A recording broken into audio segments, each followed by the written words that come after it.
FAA proposes a major policy change that would severely impact both operators of GA flight simulators and the students who use them. I'm Pete Combs, and this is a special audio alert from SAFE, the Society of Aviation and Flight Educators.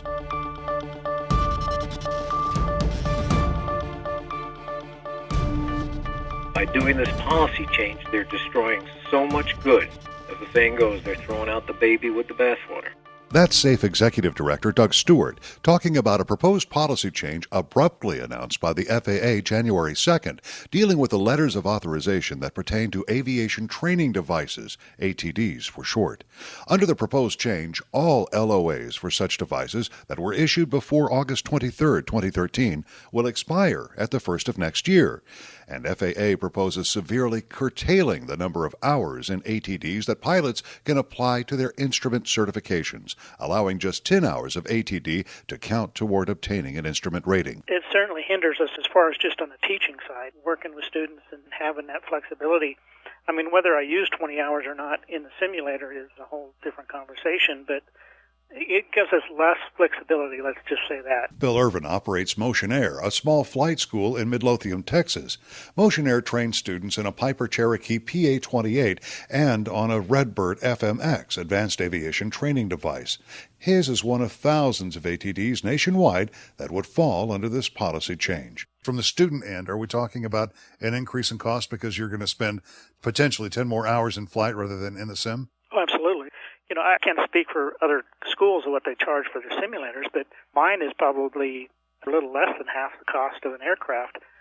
That's a substantial hit for a student if they have to do that many more hours. You're looking a lot more money for those 10 more hours and doing it in an airplane rather than in a simulator. But Irvin says most important is the impact this proposal will have on the quality of training his students receive. 20 hours in the AATD can go a long way. 20 hours in the simulator is closer to 30 to 40 hours in an airplane because we can do so much with it and make pilots think rather than just putting them in an airplane and flying them around under the hood. While aspiring IFR pilots would certainly be adversely affected by the policy change, Stewart says the same goes for pilots who have already achieved that rating and are trying simply to maintain proficiency. They're not going to get the kind of proficiency that we can create for them in one of these ATDs, because we can create scenarios that as a flight instructor we'd never dream of doing in the air. We can create realistic failures. We can create realistic weather scenarios that we'd never go fly in. Not in our right minds at any rate.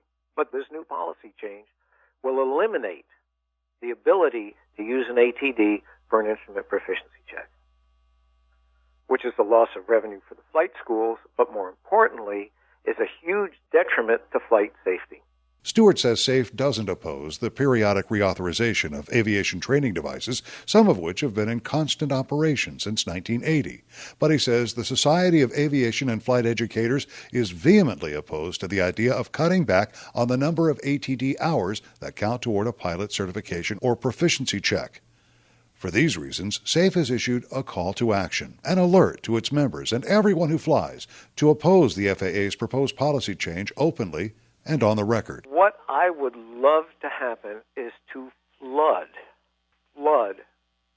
the Federal Register website with so many emails in opposition to this, basically stating, leave it as it is until such time as the FAA can come up with proper rulemaking that addresses this issue in a practical and pragmatic way. You can do that with your comments to the website regulations.gov.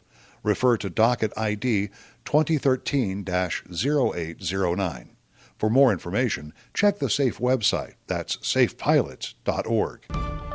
This has been a special report from the Society of Aviation and Flight Educators.